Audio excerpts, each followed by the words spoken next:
buenas noches. Muchísimas gracias por su presencia aquí en este espacio de Samaca, Artes y Letras.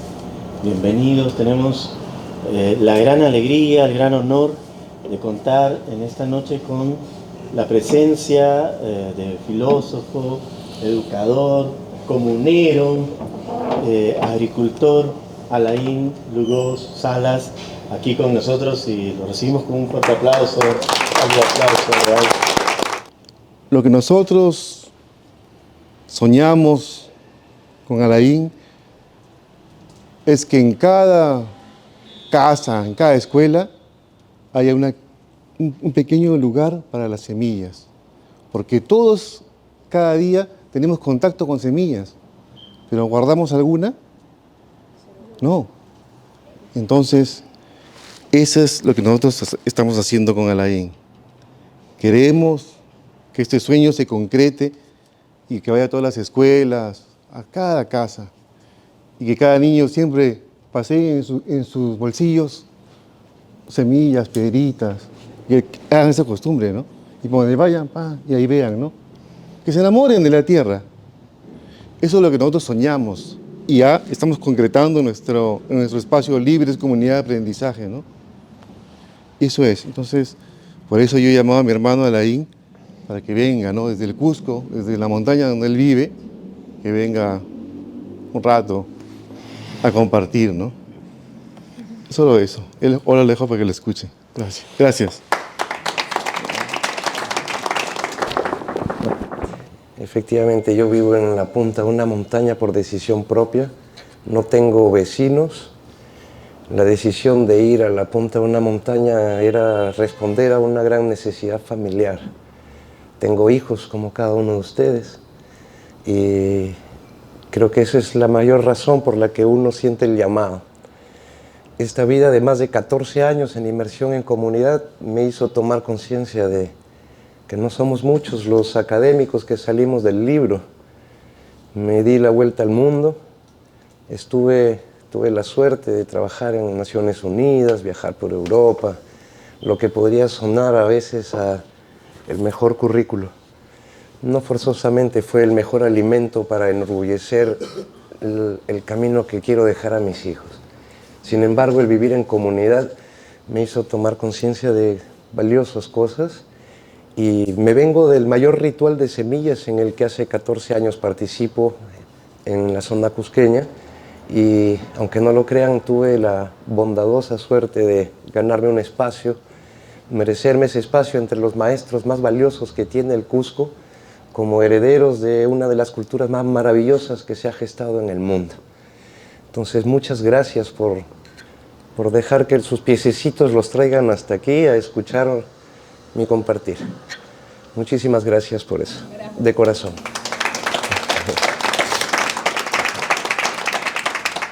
No sé, en el Andes se suele decir que hay que compartir siempre algo y trajimos coquita para aquellos que quieran, por favor. Por favor. Sírvanse con mucho cariño. Entonces, mientras pasa la coquita, comencemos por lo que se suele hacer en las comunidades. Primero, agradecer a todos los espíritus tutelares de esta bella tierra. Yo vengo con una energía de las montañas cusqueñas, que me supieron adoptar y me supieron criar. Y bajo esa crianza, agradecer también a los apus de la zona mochica que hicieron que finalmente del Cusco me vaya hasta Chanchán y me encuentre aquí con una energía que estamos a mitad de camino. Así que espero hablar con la fuerza de nuestros moches.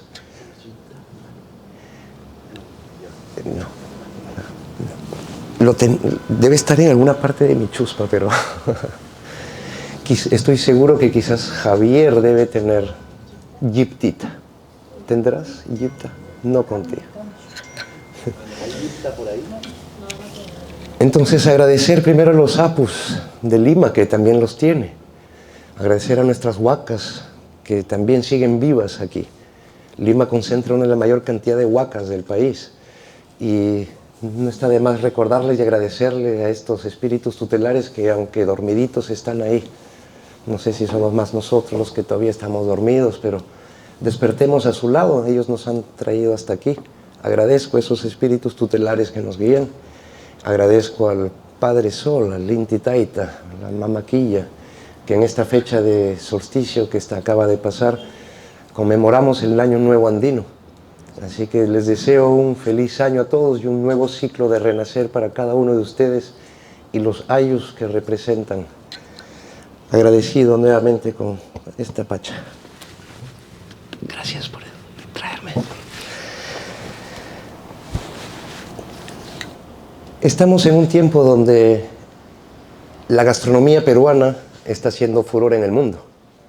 Todos vienen al Perú a ver nuestra deslumbrante comida y los maravillosos mercados que tenemos. Todos ustedes seguro disfrutarán ir a un mercado y ver la apoteósica y colorida diversidad de productos.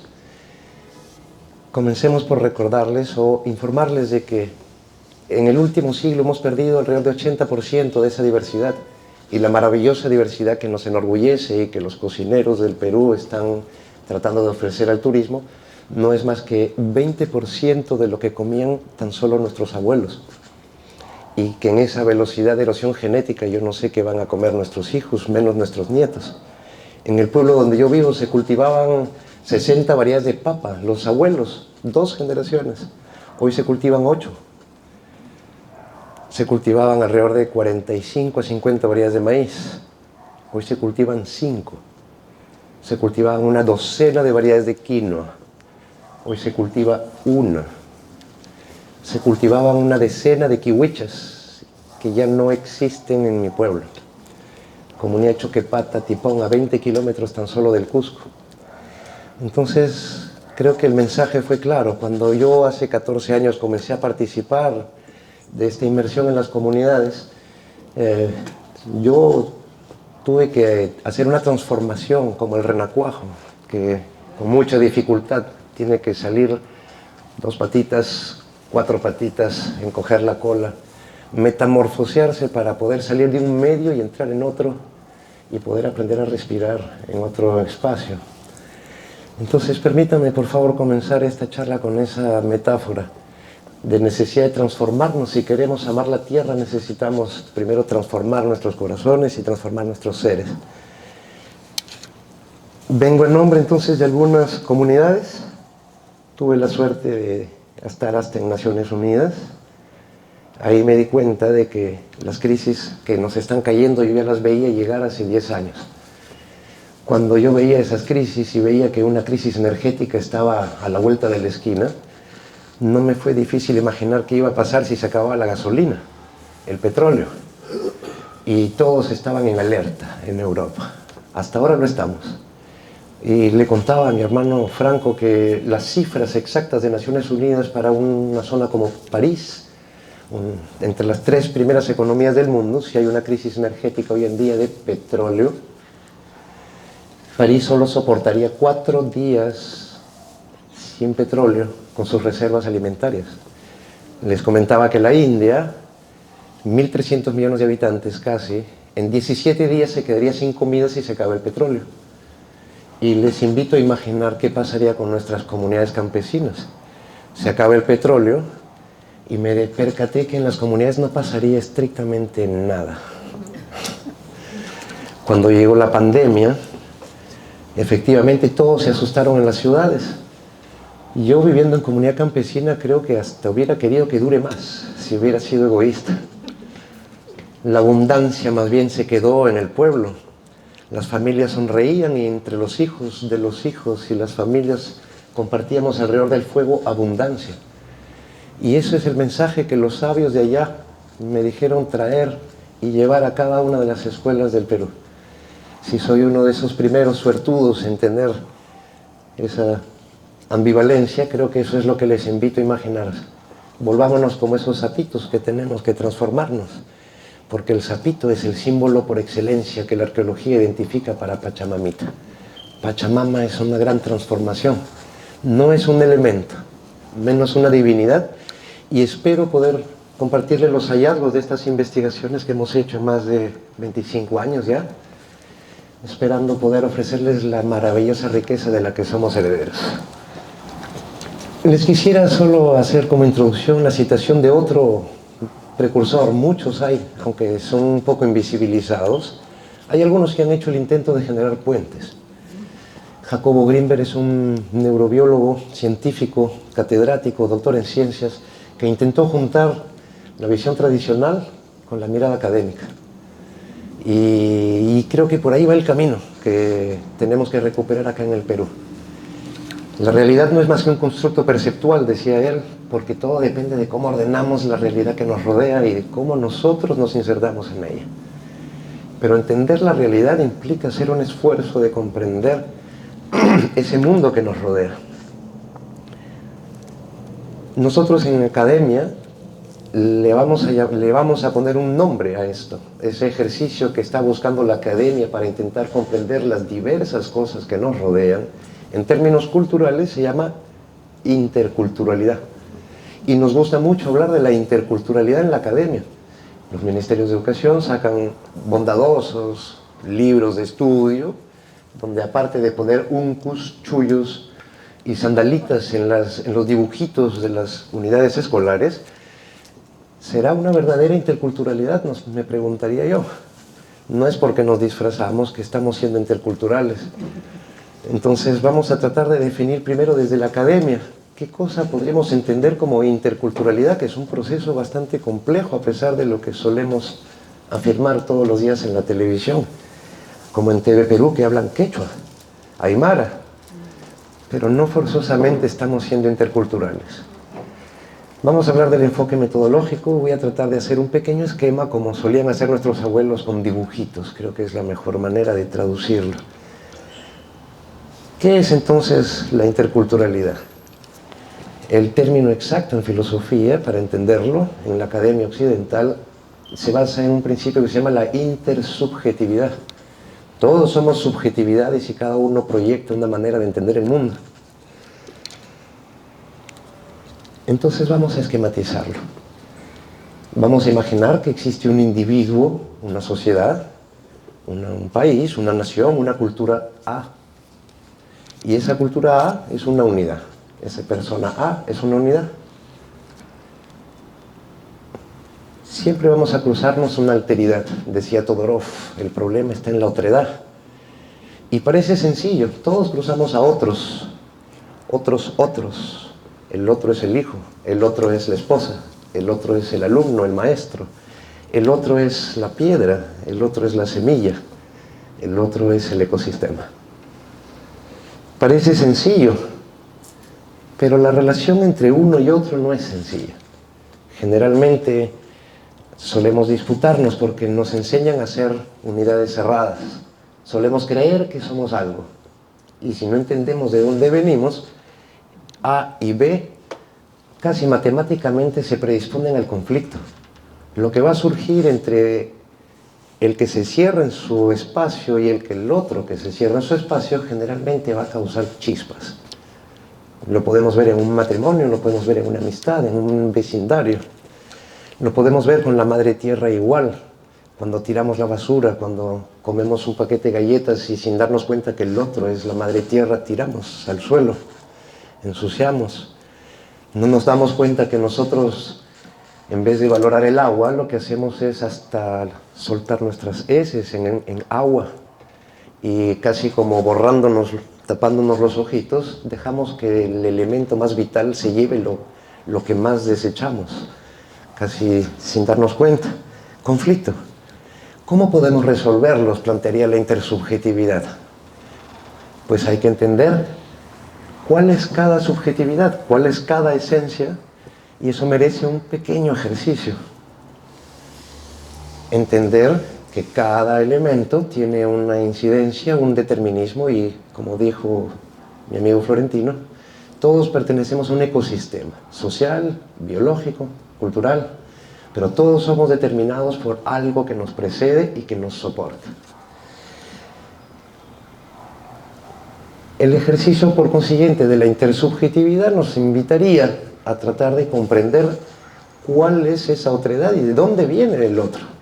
¿De dónde viene Pachamamita? ¿De dónde viene la semilla? ¿De dónde viene mi vecino? ¿Quién es el otro? Y quizás así ya tenemos un paso ganado. Lo puse en quechua porque el ejercicio es mucho más bonito. En español diríamos conocer al otro. En quechua conocer y saber es lo mismo. Y es mucho más bonito apelar a la sabiduría del otro que al conocerlo, que de alguna forma es poseerlo.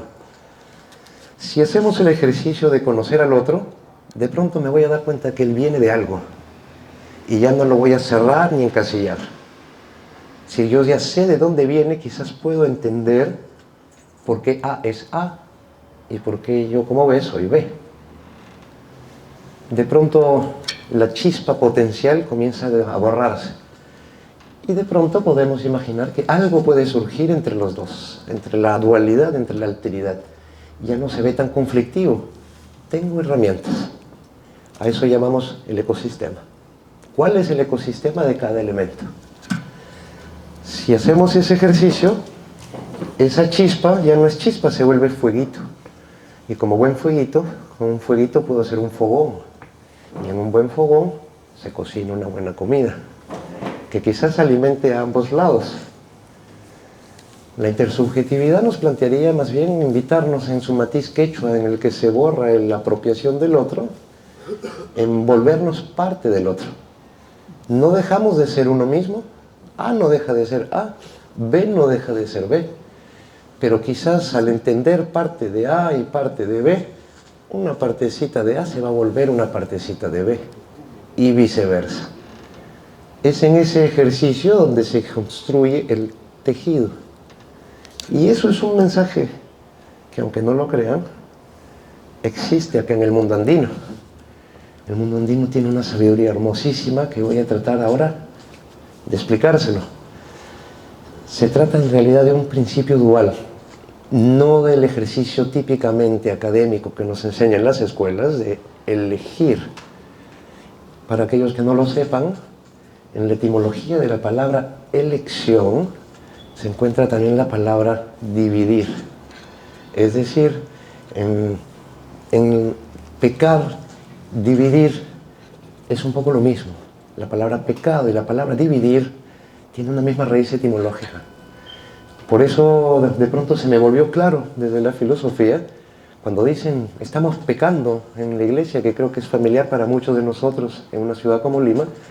Pecar significa dividir la obra de Dios, volverla partes, en vez de comprender la unidad de la obra divina. Estaríamos pecando cuando generamos fronteras. Al parecer nuestros abuelos supieron entender eso y generaban una manera de entender en el que parte del otro es parte mía es parte del otro. Multiplicado al infinito, eso se vuelve un tejido múltiple. ¿Hasta aquí vamos bien? ¿Desde lo académico? ¿Clarito? Gracias. Sigamos tejiendo.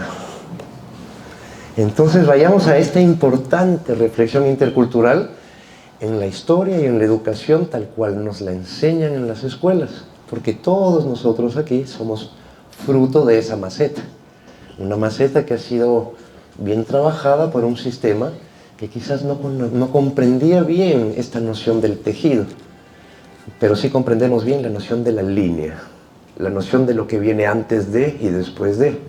Creo que todos han ido a la escuela y nos han enseñado los periodos históricos, en el que uno viene después del otro y una sociedad invade la otra y una destruye la anterior, y así es como una cultura se supone invaden y aplastan a la anterior. Por consiguiente, no es ilógico entender que en la historia del Perú tenemos una gran herida en el que llegó un pueblo de Europa y encontró acá una cultura, una maravillosa cultura, pero no teníamos algunos códigos para entenderla. Recuerden, en Europa acá salíamos de un modelo romano, hacer la guerra para obtener la paz, y eso era quizás lo que nos faltó desde el lado occidental, y ese lado occidental es el que construyó la historia y nuestros estudios académicos, de las cuales todos somos fruto. Sin embargo, grandes amigos que aquí les presento son personas que están abriendo las vías, y les recomiendo leer estas obras, entre muchas otras, que son las personas que están abriendo unos bonitos senderos desde lo académico, pero con cada uno, extrañamente en mi montaña he podido tener una conversación en la que yo, tranquilo, pensando que voy a vivir feliz con mis animalitos y mis semillas, resultaba que encontraba algunas formas, como se las estoy compartiendo, en el que ellos encontraban algunas pistas. Me decían, oye, tu manera de explicarla es diferente. Y sencillamente es porque me confesaban que la historia está entrando en una especie de entropía, en el que ya no podemos llegar a explicarnos las cosas como nos gustaría. Encontramos muros. Y cada uno de ellos me dice que quizás ya no es en lo académico, sino es en la filosofía, que quizás vamos a encontrar una salida. Ahí es donde el mensaje de la semilla que me fue compartida, los maestros me dijeron quizás es momento de ir a la academia y regresar. Y discúlpenme si me van a sentir un poquito tímido, pero hace mucho que ya no venía a espacios de este tipo a hablar. Es más bonito hablar alrededor de un fuego. Y aunque no lo crean, a veces es más amoroso hablar con comunidades campesinas en las que no estamos en competencia. Como les decía, ese solcito se prende rápido cuando la amabilidad está en todos lados y el compartir está a flor de piel. El profesor Donato, que lamentablemente no está aquí, tuvo la suerte de saber el quechua como base. Uno de los primeros académicos en conocer, ser fruto del quechua cusqueño, encontraba que había una especie de esquizofrenia, pero ahí había algo. Marisa Villavicencio aprendió a leer el oráculo a través de estos payaritos moches, que espero vengan a curiosear de acá un ratito. Se dio cuenta que había algo extraño en la arqueología y que lo que desenterraba la arqueología no correspondía a lo que los libros nos enseñaban. De pronto nos dimos cuenta de que la mujer tenía un rol fundamental y que no era una pelea del varón contra la mujer, como nos suelen explicar muchas veces, y espero no se me malinterprete. En nuestra visión occidental se nos explica que la mujer sale de un pedacito de varón, que llamamos costilla. Y en el mundo andino se explica de otra forma, somos ambos hijitos de una misma semilla. Que no problemático se vuelve cuando se explican las cosas como ser hijos de una misma semilla.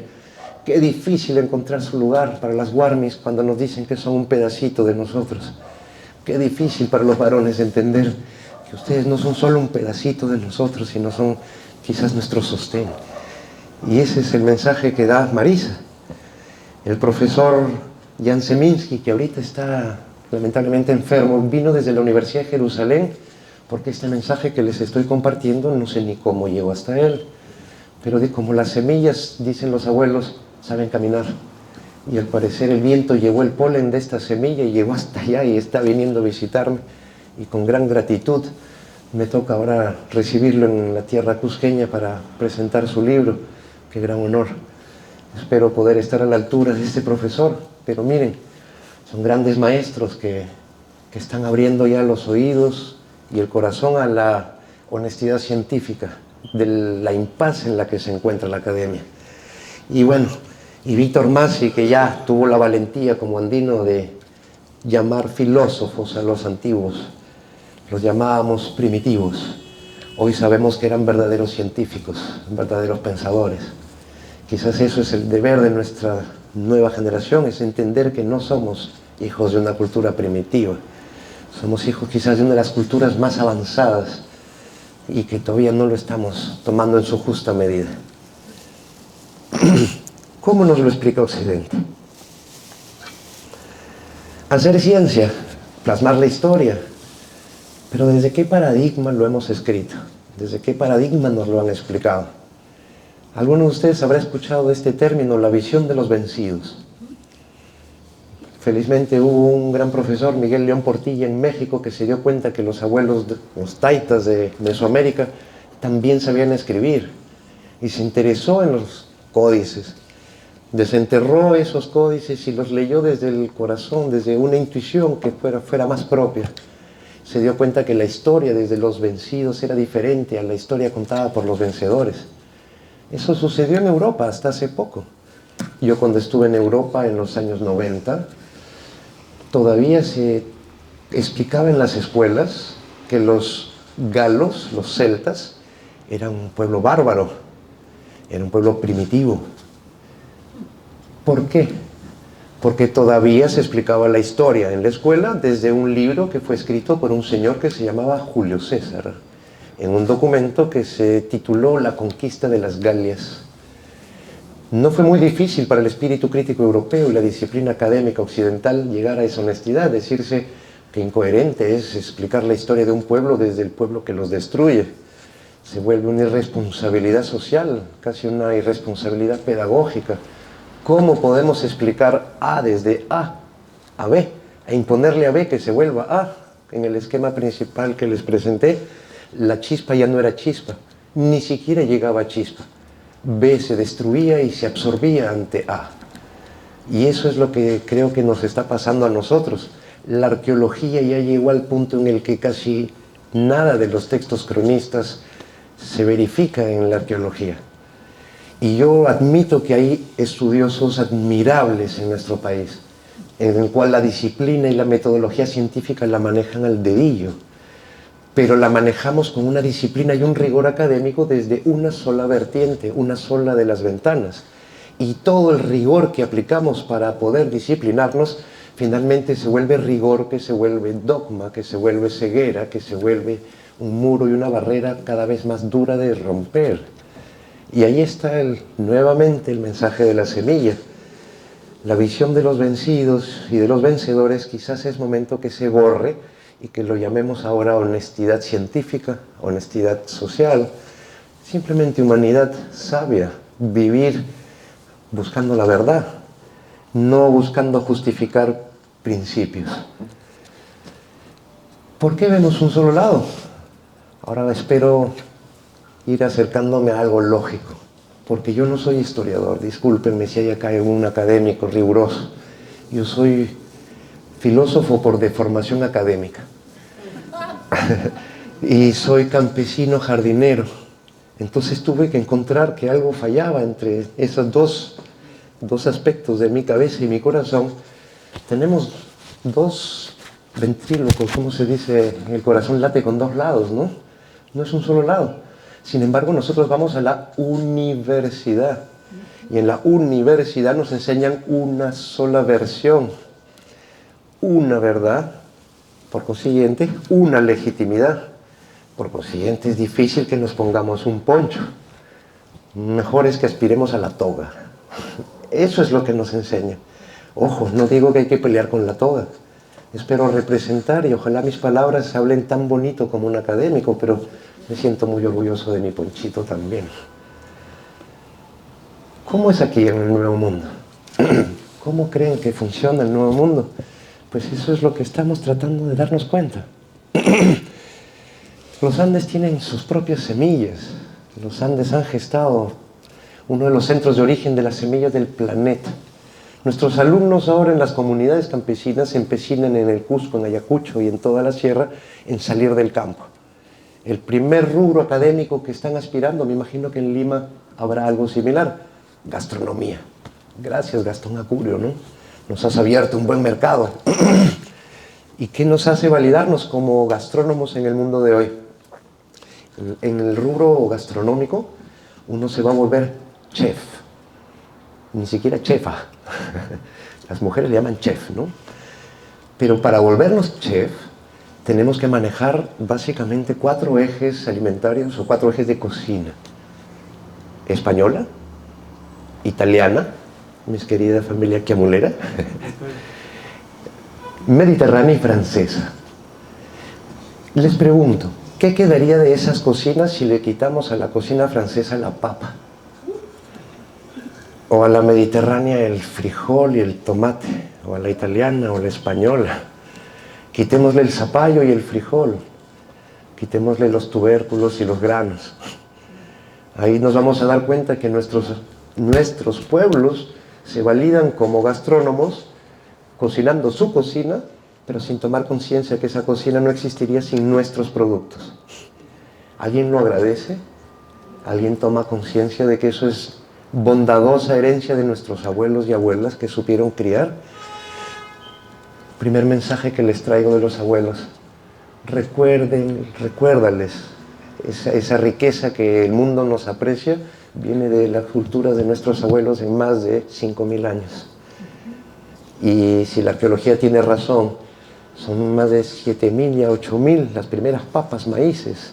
Hablamos casi de 10.000 años de agricultura. Nuestros padres y abuelos fueron esos maestros, gestadores de una de las agriculturas más bondadosas del mundo. Somos en América el primer centro de origen de las semillas. Recuérdenlo, no lo olviden. Entonces, busquemos esa propia filosofía, me dije, su propia epistemología.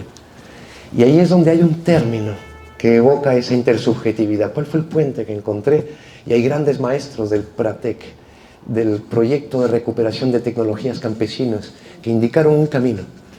Se empecinaron en buscar los conceptos que existen en el campo. Yo solo lo estoy tejiendo. Y encontraron que había un concepto que existía todavía, vivo, se practica, y se llama el Iskayachay. Y el Iskayachay, para aquellos que hablan quechua, ¿quién me puede decir qué significa, por favor? Dos saberes. Muy bien, mamita.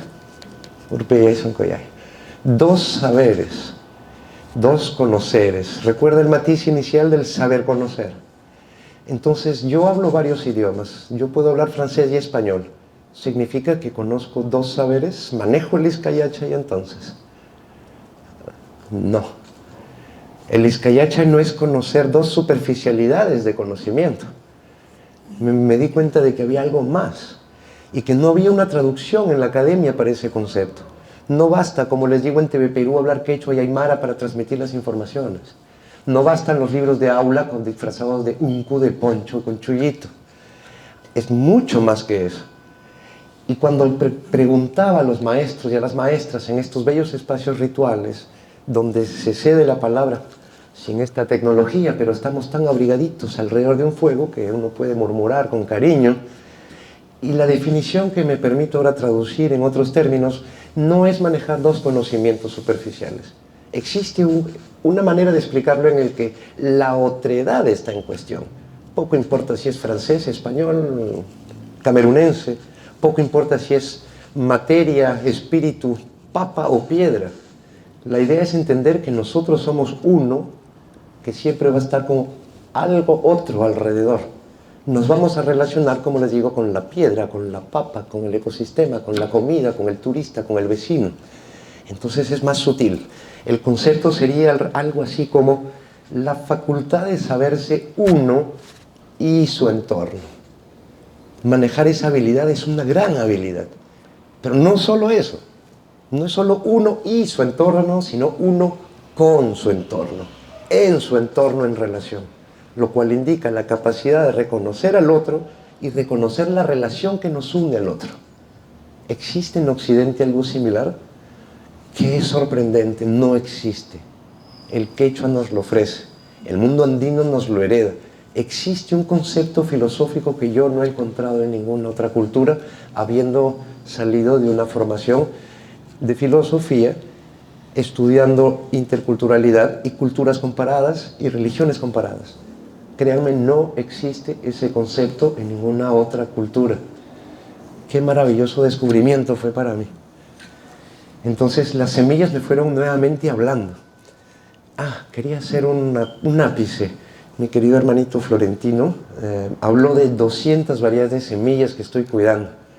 No, la sinfonía de conversación que tengo es un poquito más difícil. No conservo 200, conservo más de 2.000.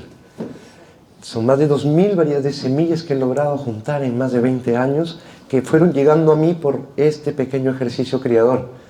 Imagínense qué tales conversaciones puedo tener con las semillas. A veces me dicen, ¿vives solo en la montaña?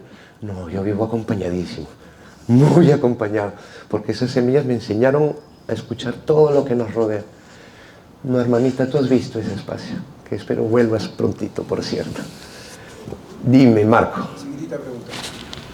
¿Existía en el Ande, existía entre los incas un concepto de ciencia? ¿Había una palabra que buscaba ese concepto? Qué bonita pregunta. Todavía estoy tratando de aterrizarlo, es muy difícil explicarlo. El primer texto del taoísmo decía, hablar del Tao es estar fuera del Tao. Me es todavía un gran desafío poner palabras en algo que los maestros te lo vehiculan con un abrazo, con un cariño. Pero puedo intentarlo. Yo creo que no habían fronteras. No son conceptos rígidos. Como habrás visto, una esfera se abraza de la otra. Si entiendes que las cosas se están mezclando, la idea es buscar esas mezclas y esos puntos convergentes. No había diferencia entre ciencia, religión, arte. No había esos conceptos. Los arqueólogos, por esos patrones de la universidad, todavía explican que en Machu Picchu hay 3 tipos de andenes, solo para citarte un ejemplo.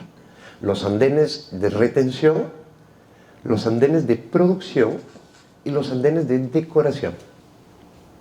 Qué raro. Un campesino se diría, yo no voy a construir un andén para decorar. En los andenes donde no produzco, por lo menos sembraría flores, ¿no? Para que se vea bonito. Entonces no existe ese concepto. Y si produzco flores, aquellos que son chacareros saben que necesitamos flores que atraen abejas, insectos. Los que entienden bien el ecosistema saben que de esas abejas depende la polinización de las flores y las plantas, sin la cual no hay fructificación. Un buen criador de jardines sabe que tiene que poner flores para producir semillas. No es que yo produzco 100 hectáreas de maíz blanco. Y como veo que hay dificultades, le pediría al laboratorio que me produzca un producto químico para forzar la rentabilidad del suelo.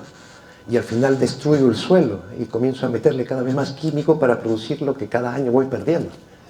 Quizás ahí encuentras la matemática de la desaparición de esos 80% de semillas, porque estamos forzando el ecosistema.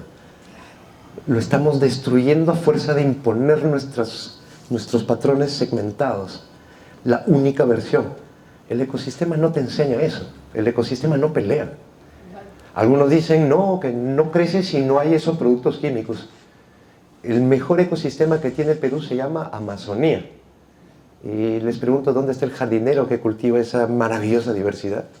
Se sostiene por el frágil, delicado y hermoso equilibrio de coexistencia de esas plantas. Igualito podemos intentar aprender, solo que nosotros vamos a la universidad y nuestros abuelos observan el ecosistema. El maestro está alrededor tuyo. Y si sabes mirar tu ecosistema, poco importa ciencia y religión, lo que importa es que tú te críes bien, ¿no? Es un poco lo mismo. Qué linda que aprendí yo en los viajes que hemos hecho y algunos visitando la INE, es que en la sierra no se hace chakra, sino se cría. Y la chakra la crías y la chakra te cría a ti. Entonces es esta relación de convivencia la que se tiene. Exactamente.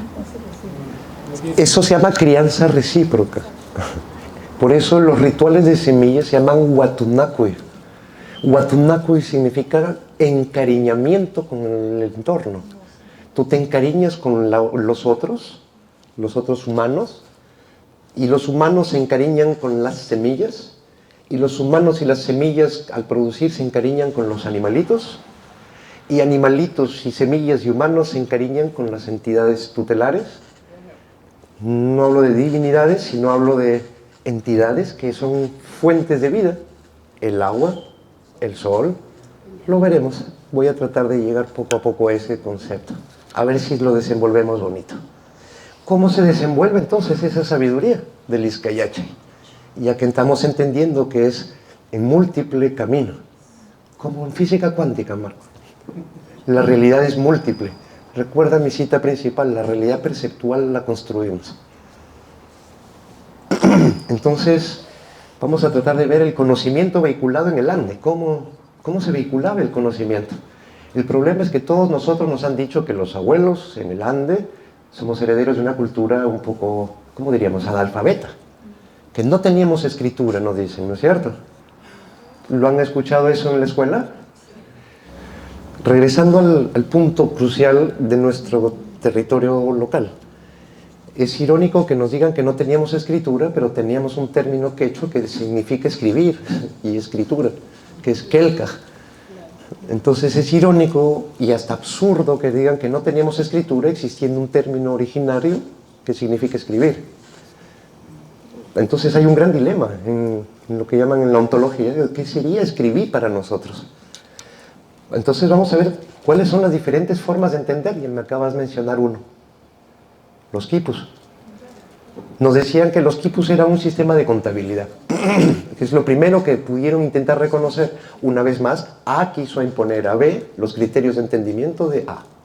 Entonces los quipus se parecen a algo que existe en Europa. Se llama ábaco. Puntitos, sumas. Ah, perfecto. Hasta que nos dimos cuenta que los últimos quipus encontrados en Huarochirí, en un bello cofrecito de cuero, en una casita de un campesino, tenían más de 180 matices de colores. 180 matices de colores, una veintena de nudos, diferentes agrupamientos de nudos, diferentes tallas. El número de variables es tal que no puede ser un simple sistema contable. Son millones de posibilidades de combinaciones. Se acerca mucho más a las píxeles de una computadora que a un sistema contable. Es lo que más o menos ya estamos tratando de difundir. Ya se sabe que los quipus es una forma de escritura. Acabo de leer que se ha encontrado uno de los quipus más antiguos en el Perú, en la zona de Caral, que tendrían más de 5000 años. Se han encontrado quipus en China, algunos, que tendrían unos cuantos siglos nada más, unos 500 años. Lo cual recuestiona toda la historia. ¿De dónde salieron esos quipus en China? Nos dicen que vinieron de allá para acá, pero quizás también fue de acá para allá. Y ahí hay que... ¿Cómo se entiende? ¿Vamos a elegir uno u otro lado o más bien aprendamos esta habilidad del Izcayacha y ver que no se entiende solo desde una sola ventana? Ahí está lo maravilloso de esta nueva manera de abrir las páginas. Los quipus son una forma de escritura, indudablemente. Pero vamos a ver otras formas de escribir.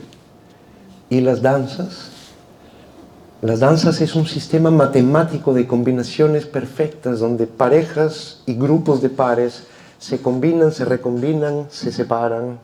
Es como un tejido vivo, en el que se expresan mensajes y cada danza del Perú expresa una historia.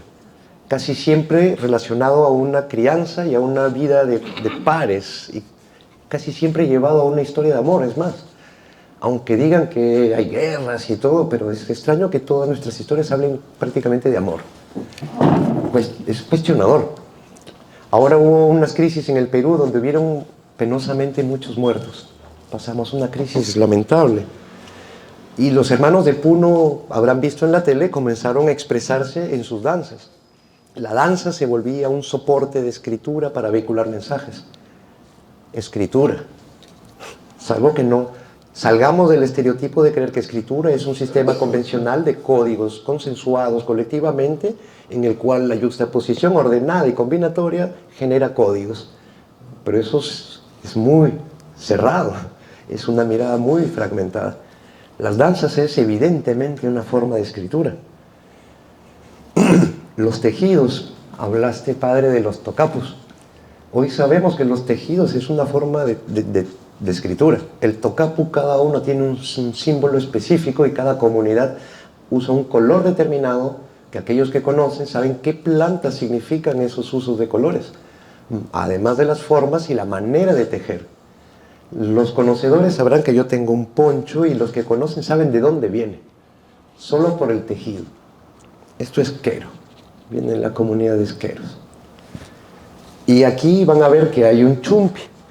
La mayoría de las comunidades todavía en Taquile usan esos chumpis donde escriben la historia de sus familias. Le contaba a las familias en Trujillo de que a nosotros nos gusta ponernos una bella correa, que es lo que creemos que es, una correa. Nosotros nos ponemos una correa que dice Wrangler, Levi's, nos gusta poner una marca, la cara del Che Guevara, yo qué sé. Y cuando nos ponemos, me voy a parar, nos ponemos la correa, nos ponemos el Levi's. ¿Quién lee la marca que lucimos? A veces para ostentar la marca de lo que nos ha costado, a veces el símbolo de lo que creemos nos identifica, dale arriba alianza. Lo ponemos para que ustedes puedan leer que me gusta, ¿no es cierto? En las comunidades era simbólico y muy notorio y resaltante que se lo ponen para leerlo uno mismo. Increíble. Y uno diría, oye, te lo has puesto al revés. No, yo no me lo pongo para ti. Me lo pongo para no olvidarme quién soy. Porque ahí está la historia de mi familia. Y es más, hay todo un ciclo. Comunidad, pajarito, faena. Y cada vez lo van volteando. Como para la época del año en el que me encuentro. Esto me toca. Se va perdiendo. Turismo, mercado. Eso se está perdiendo. Todavía existe, pero creo que es momento de recordárnoslo y llevarlo a los espacios como este para decir, eso es un saber valioso. Rápidamente, una escena como la que ven ahí, esos son códigos. Unas mamitas que conversan, que tejen. Es importantísimo en los momentos de tejido colectivo. El tejido representa el trenzado y el tejer se hace trenzándose.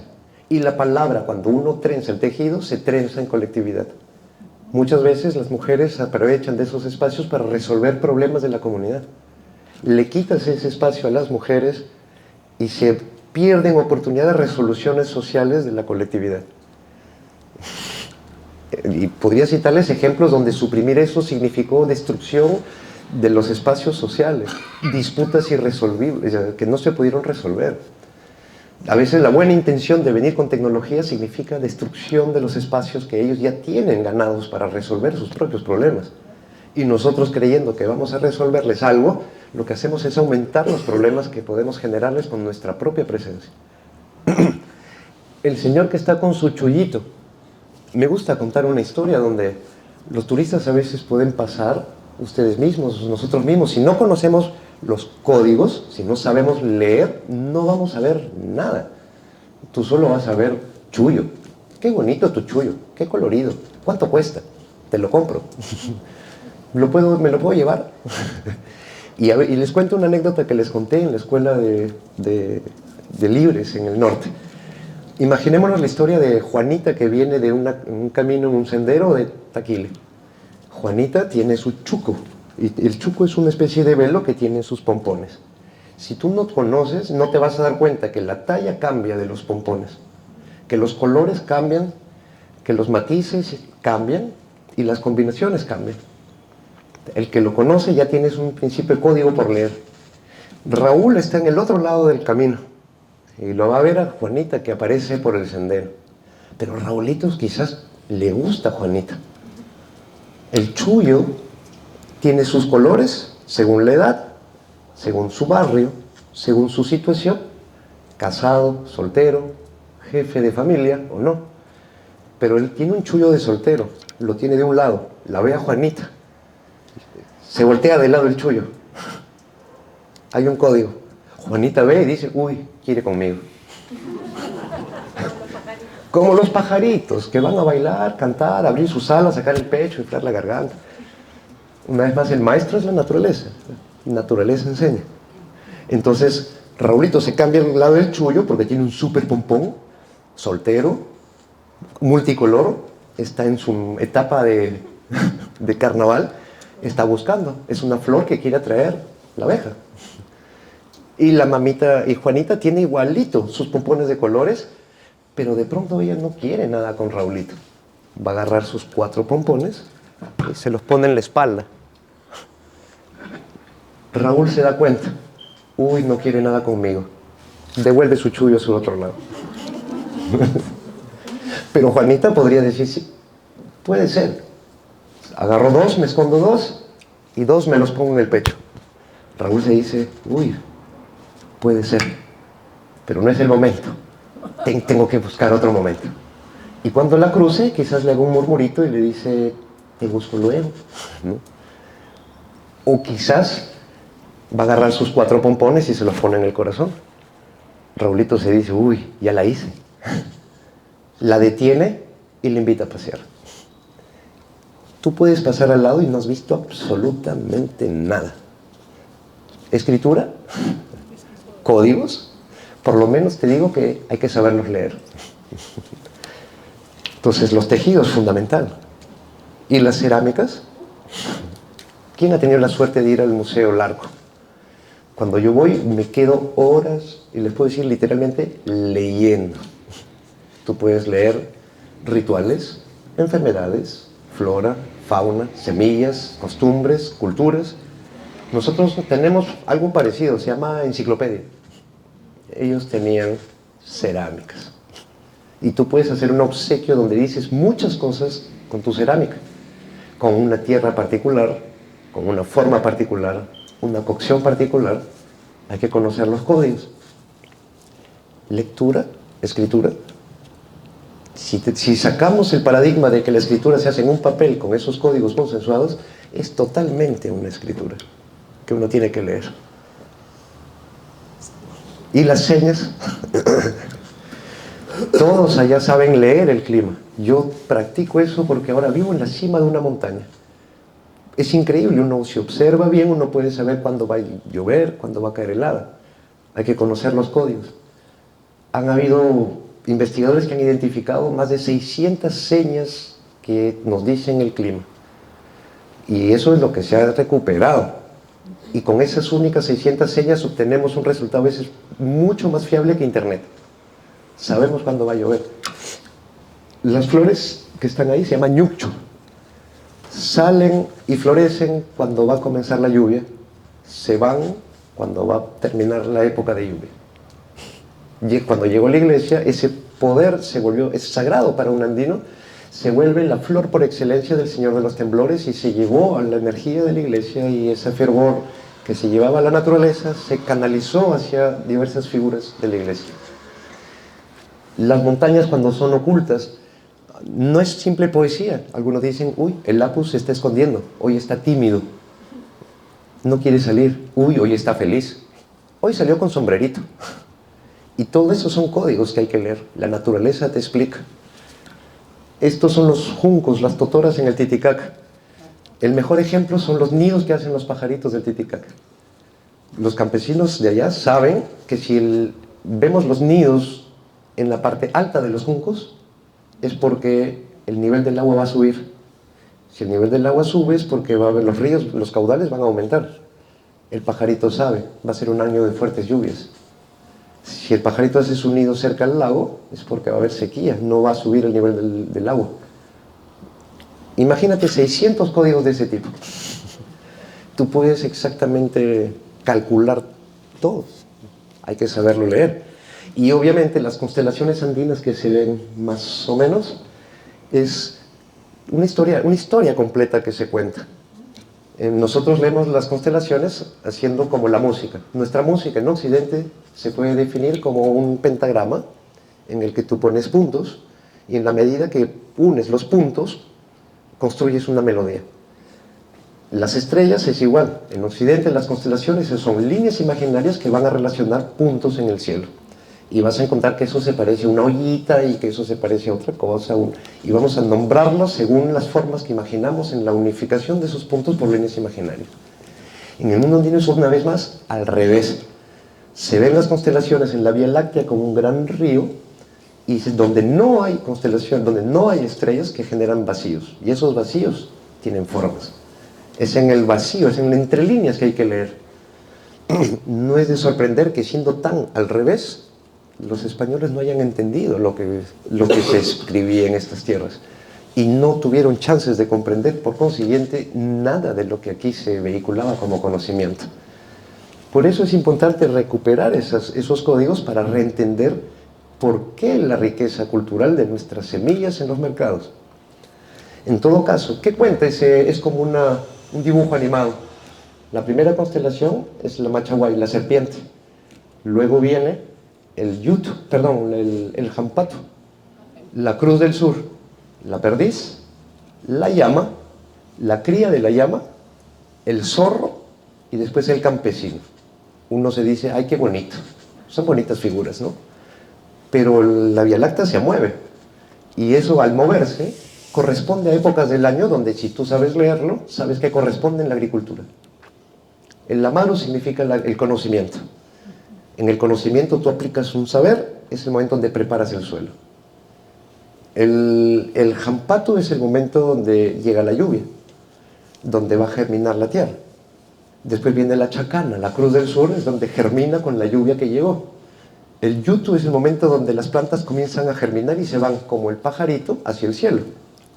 Entonces sabemos que las plantas crecen. La llama representa la fecundidad de una madre que va a dar una cría, el momento donde las plantas dan los frutos. Si no cosechas los frutos, viene el zorro y se come la cría. Y los pajaritos se comen tu cosecha. Si no cosechas a tiempo, viene el campesino que tiene que ahuyentar el zorro para poder recuperar tu cosecha. ¿Es una bella historia o son códigos que marcan un ritmo de crianza de tu ecosistema. Ahí es donde más vale la pena ver todas las formas de leer y abrirnos a otros códigos de lectura. Entonces, ¿teníamos o no teníamos escritura? No como lo concebimos, pero me plazco imaginar que será necesario saber escribir como lo comprendemos hoy día una vez que sabes leer todo lo que te rodea. Quizás cuando sabes que todo te habla y todo se puede leer, ya no se vuelve tan necesario la escritura tal cual la comprendemos hoy en día.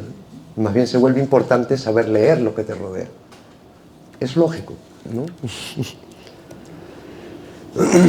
Y las semillas, oráculos. Les hablé de Maritza Villavicencio, que quiere desesperadamente ser representante de la feminidad que sabe leer los pallares. Les puedo decir que todas las semillas hablan. Por eso vengo con ese pequeño y humilde mensaje. Las semillas hablan y les estoy contando una historia que gracias a las semillas yo he podido leer. Y se tiran los pallares.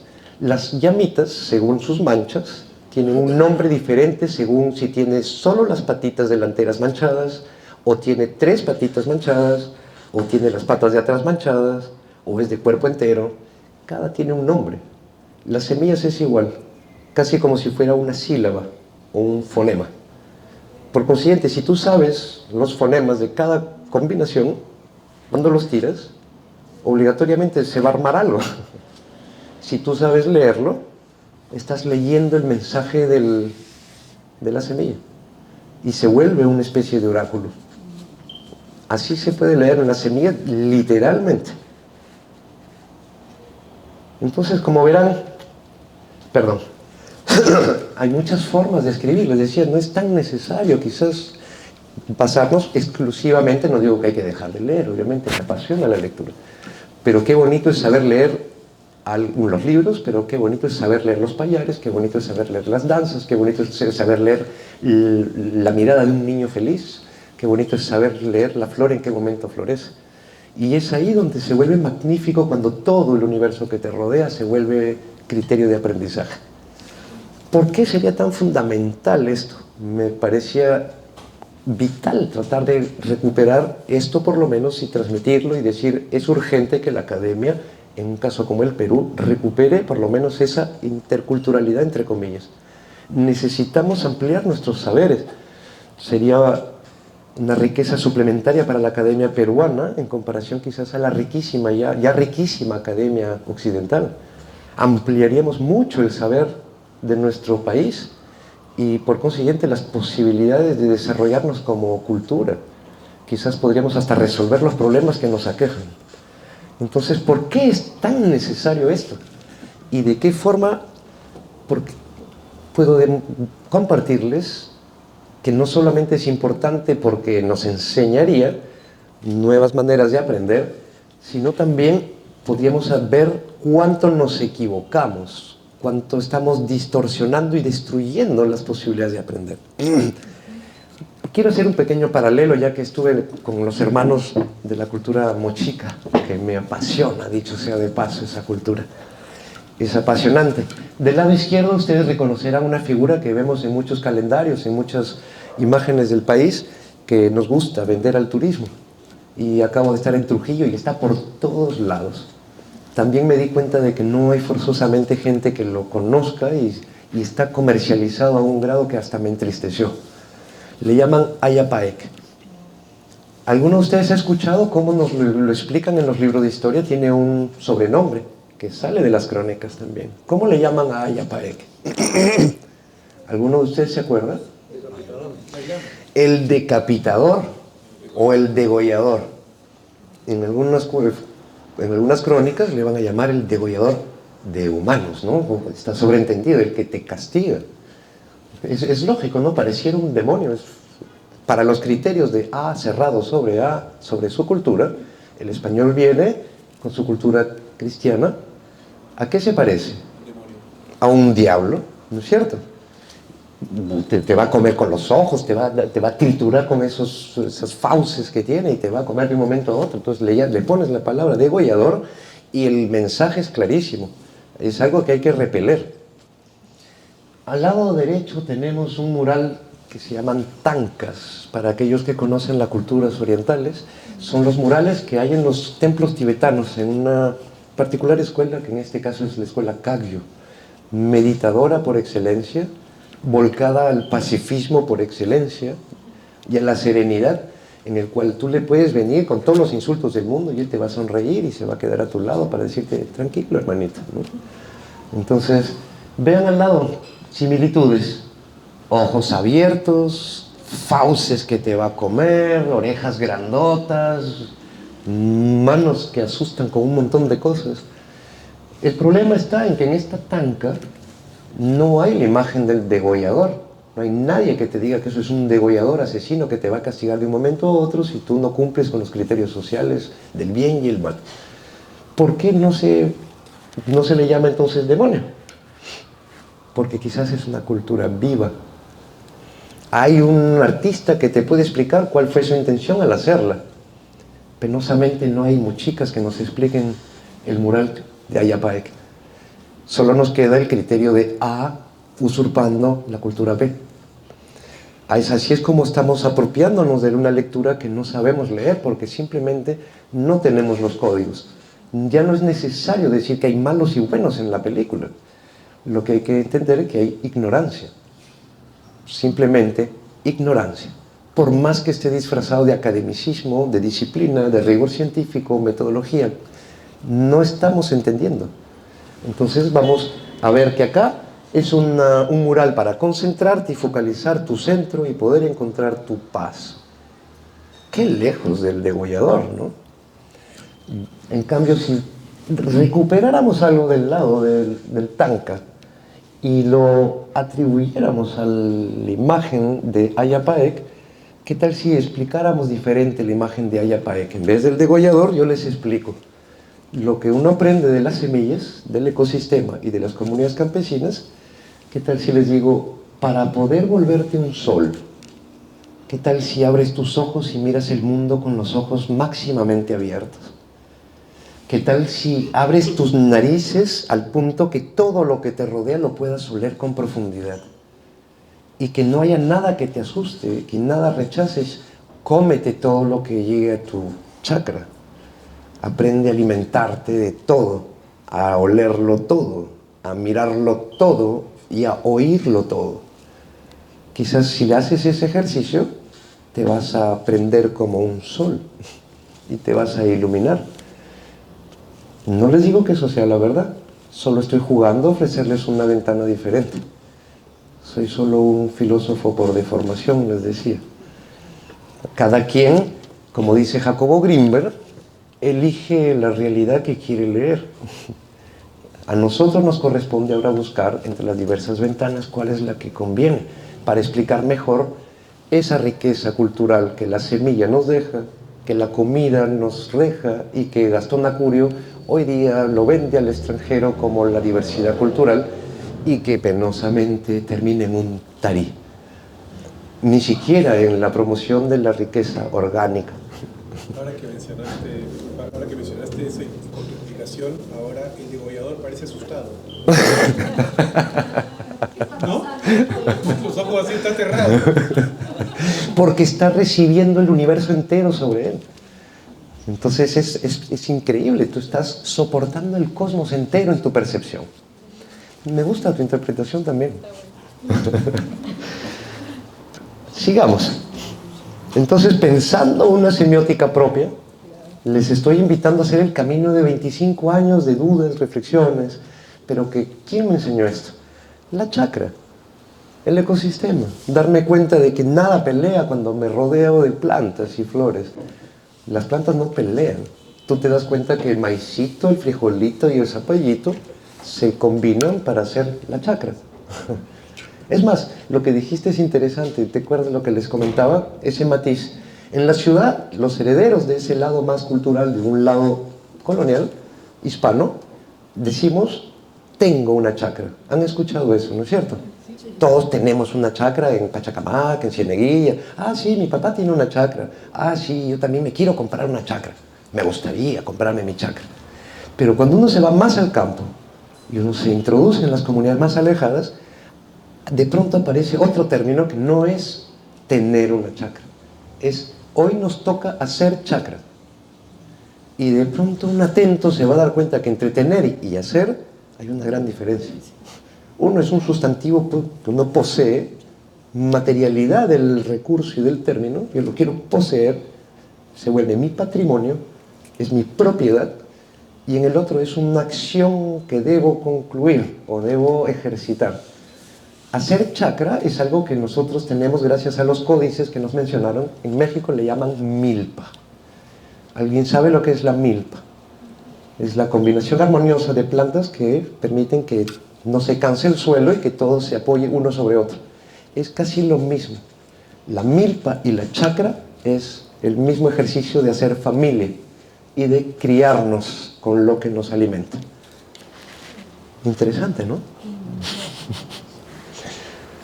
Entonces vamos a buscar ahí, me digo, el hilo conductor. Tiene que haber algún hilo conductor. ¿Cuál es nuestro hilo conductor propio? ¿Dónde está la lectura? ¿Hay algún payay? Me habló el papito atrás, los tocapos. Los tocapos están compuestos de payáis. Y cada payay juntos arma el tocapo. Vamos a buscar cuál es el código de aquí. ¿Existirá alguno? Todo el mundo lo sabe, pero nadie había juntado el rompecabezas. Eso les vengo a compartir. A ver si les puedo hacer ver alguito. Precolombinos, preincas. A nosotros siempre nos han clasificado la historia en partes rígidas y segmentos claros. Y así como nos dicen precolombinos, se supone que eso es claro. Como dicen presocrático. Sócrates llega y cambia la historia y antes de él hay una manera de ver el mundo, después de él hay otra cultura. Antes de Cristo, o sea, pre-Cristo y después de Cristo son dos periodos clasificables, identificables, porque hay una ruptura en la historia. Entonces es lógico que precolombino es lo que vino antes de Cristóbal Colón. También nos explican la historia andina con los periodos pre-incas y los incas. De pronto yo me doy cuenta que nos han separado los incas de todo el proceso anterior, como si fuese una ruptura. Y efectivamente, si se dan cuenta, nos han explicado, creo yo, muy sinceramente, que para soportar el peso de la conquista hispana, nos han explicado de que ya tampoco no hay que lloriquear, ¿no? Los incas tampoco eran santitos, nos dicen, porque ellos han conquistado a los anteriores pueblos, y etcétera, etcétera. Por eso existe el concepto de pre-inca y de incas, como si hubiese una ruptura flagrante. Espero poder probarles de que no fue el caso. Hay una continuidad que se puede identificar, pero también hay un interés político de haber separado esas dos fuentes. Y los cronistas ahí ya no son forzosamente los grandes testimoniadores científicos de la historia para nuestra universidad, que tenemos que aprender de paporreta para poder explicarlo, sin lo cual no nos ganamos el diploma pues, de historiadores, de estudiosos de ciencias sociales. Entonces hay que aprender las categorías históricas que los cronistas nos explican. ¿Cuál sería el interés de separar a los incas de los preincas? Justificar la conquista, es lo más evidente. Bajo esa mirada, los cronistas, vale la pena recordar que los cronistas son coronistas. Y la palabra crónica es un derivado de la corona española. En resumen, para ir rápido, los cronistas es un poco como la CNN del siglo XVI. Y que nos van a explicar que tenemos que ir a conquistar Irak para salvar al pobre pueblo oprimido y terminamos quitándoles el petróleo. Disculpen la franqueza. No es que vamos... Hoy día, ¿dónde están los iraquíes? ¿Dónde están los palestinos? ¿Dónde están muriendo? Porque seguimos justificando una manera de entender lo político. No hay ninguna voluntad de curar la historia, curar la sociedad. Es doloroso. Yo les dije, trabajé en un proyecto de Naciones Unidas. ¿Ustedes se imaginan lo que es darse cuenta que uno trabaja para una institución y de pronto uno se dice, los que defienden la paz en el mundo son algunas naciones? Qué coincidencia, los mismos que promueven la paz y el derecho democrático en el mundo son exactamente la misma lista de los que producen las armas, que producen las guerras, que después tenemos que ir a defender por la paz en el mundo. Hasta ahí nomás lo dejaremos, pero cada quien puede desarrollar su opinión. Ok, creo que no hay más que desarrollar. Pero podemos entender, eso nos ha dejado un patrón, como los caballitos que le ponemos unos œillères, se dicen en francés, no me acuerdo cómo se dice en español, es para que solo veamos un solo camino y no nos distraigamos, ¿no es cierto? Pero eso es más o menos lo mismo. Si no nos sacamos esas, como los monitos, ¿no? Nos tapamos las orejas, los ojos, la boca. Pero si no juntamos el todo, vamos a ver siempre un fragmento de la historia. Entonces vamos a buscar ese hilo conductor, me planteé. Y ahí espero que lo que todo el mundo sabe, porque yo no les voy a enseñar nada, pero estoy seguro que todos lo van a saber. He buscado, a ver, vamos a buscar la fuente iconográfica más antigua de lo que se supone es nuestro mito fundador, que de dónde vienen los incas, del lago Titicaca. Busquemos pues la fuente más antigua del lago Titicaca y van a encontrar la imagen de Huiracocha, que llaman el dios de los báculos. Todos creo que lo han estudiado así. Seguro Florentino te lo han enseñado así en la universidad, a mí también. El dios Huiracocha, el dios Huiracocha. Y hoy día van a aprender la televisión y en CNN, perdón, en National Geographic, el último documental nos va a explicar la apoteósica mirada de los incas con el dios Huiracocha y su imperio, ¿no? Un gran imperio con el dios Huiracocha. El estandarte real inca, que está en el escudo de la familia Garcilaso, es ese. Y el dios Huiracocha, Dios, reitero las comillas, es ese. ¿Ven alguna similitud? Hay los dos báculos que generan esa cabeza solar. En este caso, los dos serpientes generan extrañamente un arco iris y que ponen una mascaipacha, que es el distintivo de lo que llamamos los incas. Esa nobleza inca que se cree que es un linaje sanguíneo y una cultura que vino del lago Titicaca a conquistar esos pueblos, pobres pueblos pre-incas, ¿no? Que también vivían en su Pacífico, valle, y vinieron los incas. Un poco la misma historia, que desde la historia puede parecer lógico, desde la bibliografía parece lógico, recuerden CNN del siglo XVI, pero es lógico realmente de que un pueblo con 20 españoles subordinan a unos 200 indígenas que, siendo sometidos por el imperio incaico, van a conquistar al mayor pueblo militar de América. ¿Se imaginan un pueblecito? Eso es Asterix y Obelix. Recuerden lo que hablamos de los celtas, los irreductibles que no se dejan aplastar por el gran imperio romano.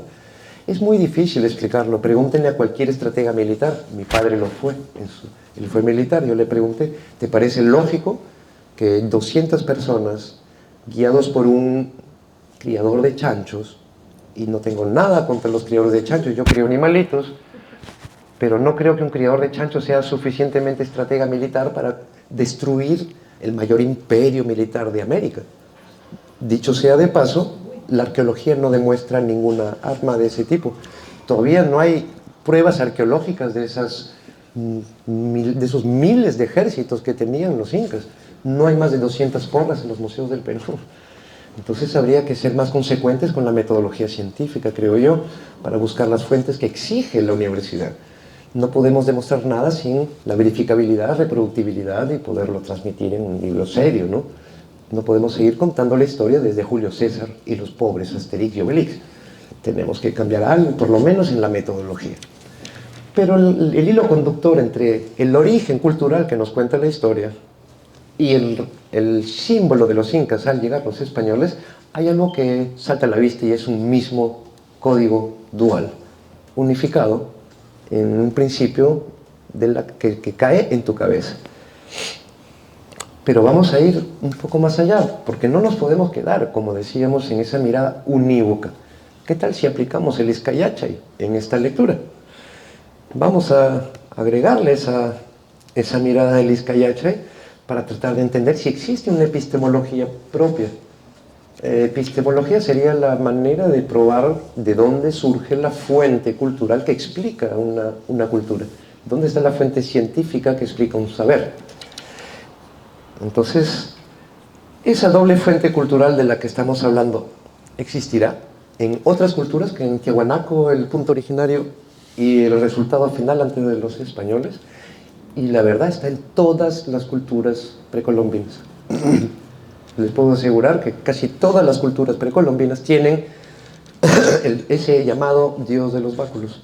Cultura Chavín, Huari, Mochica, Paracas, Tiahuanaco y el escudo de la familia Garcilaso, con sus dos serpientes, Sol y la Luna, y una vez más Izcayachay, doble fuente, lado incaico, lado hispano. Y eso se vuelve el escudo de nuestra gran familia Garcilaso. El hilo conductor es flagrante. Sigamos adelante. Podemos desarrollar esta... Bueno, no sé si lleguen a ver, pero no me voy a detener mucho más en esto, pero desde Tiahuanaco, Huari y Chavín, los códigos son flagrantes que podemos encontrar como si fuese una propia semiótica, pero como les dije al inicio, hay que salir de los libros y ver cuáles son nuestros códigos propios. Entonces nos hablan de una fuente cultural del Tahuantinsuyo. Venimos de el lago Titicaca, pero los que realmente han leído la historia y saben hasta los mitos que nos cuentan en la escuela, los incas tienen dos formas de contar su historia. Y seguro que conocerán no solo el mito de Manco Cápac y Mama Ocllo, sino también la leyenda de los hermanos Ayar. Les cuento que ya está demostrado, hace poco estaba leyendo, desde Ayar, le decía Franco, es increíble. Los genetistas están tratando de buscar las fuentes de la sangre en las familias cusqueñas. Pues resulta de que hay doble fuente. Hay una parte que explicaría y justificaría que los pueblos del Cusco vienen del lado de la zona Aymara, Coya, lago Titicaca, se verificaría este mito, pero también genéticamente se está demostrando de que la otra mitad viene del norte del Perú, y se puede reconocer los pueblos de la costa y de lo que era el Chinchaysuyo. Es decir, vamos a seguir cometiendo el error de lo que hacen los historiadores, somos del sur. La mayoría de los universitarios puneños van a decir, no, pues somos Tiahuanaco, y se pelean ahora con los que dicen, no, el quechua viene de Lima. Se rompa el lomino aprobado que el quechua viene de zona limeña. Y justamente Caral es una de las bellas fuentes originarias de este lado. Pero vamos a cometer el error de una vez más, pelearnos por cuál es cuál. O existe ese paradigma que les digo que nos es heredado de los andinos, en el que Izcayachay permitiría que dos fuentes existen y que no nos cuestione, no nos genere un cortocircuito, sino más bien entendamos de que acá hubo otro patrón cultural, otra manera de entender y otra manera de tejer. ¿Y quién enseña eso? Pues quizás una vez más el ecosistema. Como les dije, el ecosistema no pelea. Nos enseña a criarnos juntos, como lo recordaba Carlita, la chacra y yo la crío y ella me cría. Yo crío a mi hijo, pero él me enseña a ser padre.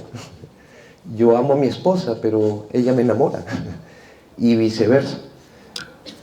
Qué bonito es entenderlo desde dos perspectivas más que desde una sola.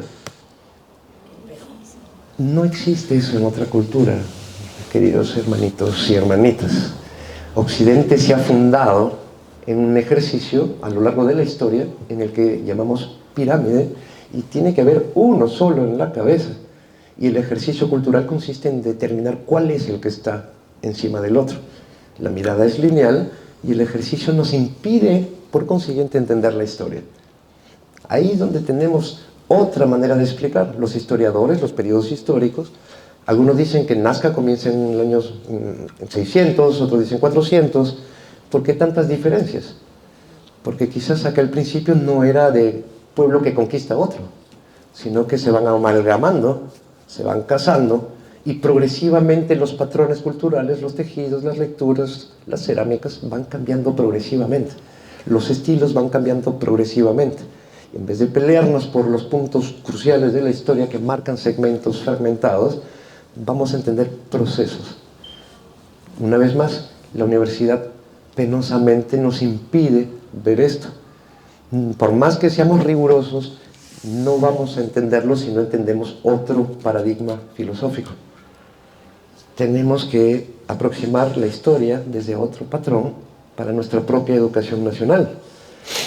Ahora, esto parece muy innovador. Se dirán, wow, qué innovador lo que está planteándonos Aladín, ¿no? Pero no es tan innovador como lo parece. Ahora vamos a volver a leer nuestros grandes maestros que han ido marcando la historia. Y se nos ha hablado cuando apareció Garcilaso de la Vega, antes leíamos a los cronistas españoles y españoles y españoles para poder explicar.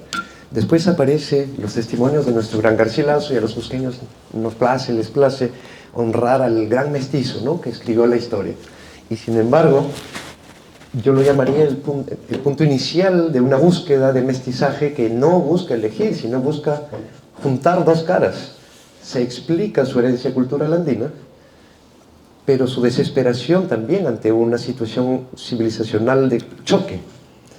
Y Garcilaso de la Vega lo llamaría la fuente occidental mestiza, que como nosotros, que nos dicen, yo me identifiqué de pronto bajo esta mirada, me dije, oye, pero nosotros somos puros Garcilazos de Las Vegas, que nos dicen, tienes que irte a Europa.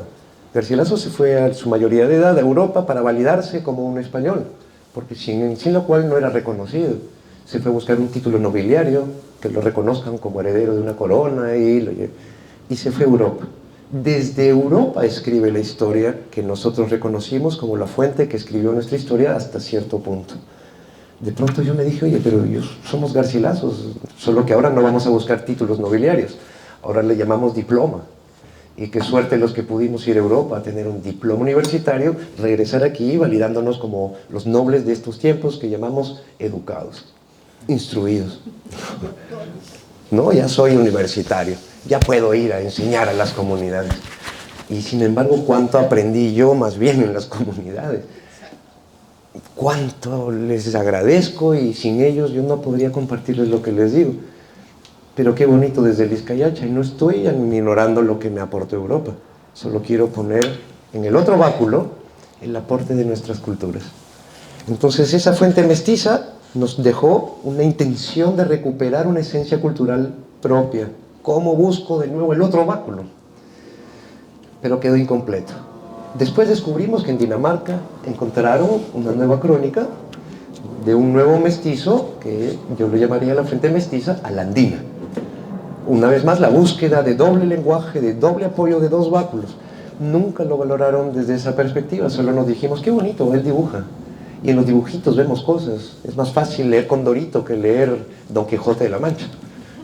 Entonces vimos en los dibujitos que había los quipus, las colcas. Ah, mira, Guamán Poma de Ayala nos explica ahí, en el dibujito está escrito. ¿Alguien se preguntó su forma de buscar el código de escritura?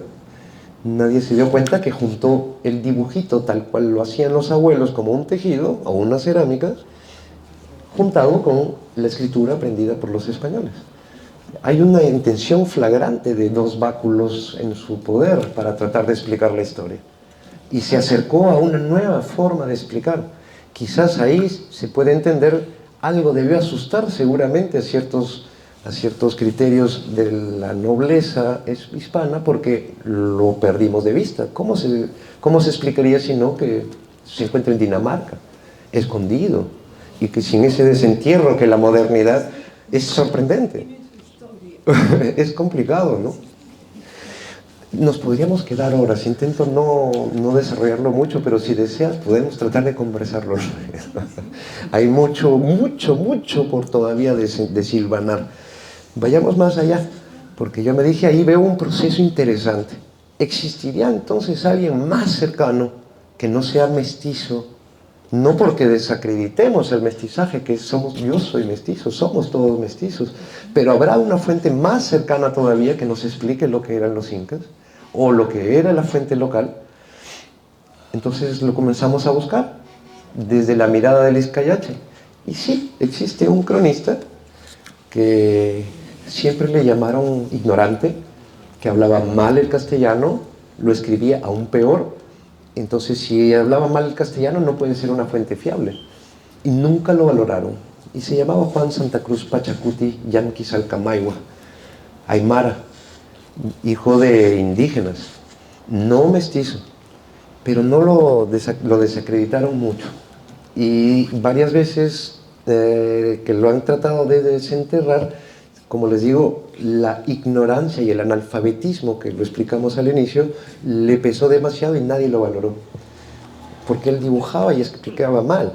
No solo no dibujaba como Guamán Poma, pero tampoco escribía como Garcilaso. Pero tratamos de ver Él nos dejó este altar, es más, dicho sea de paso, este es el altar que tiene ahorita el Coricancha del Cusco, reproducido del documento de Santa Cruz Pachacuti en su crónica. Y nos dejó un dibujito. Aquí veo que estás informada, madrecita, y seguro que hay muchísimo por explicar. Eso es lo que voy a conversar con Jan Seminsky desde esta lectura. Pero créeme que es amplísimo. Solo les quiero contar un detalle.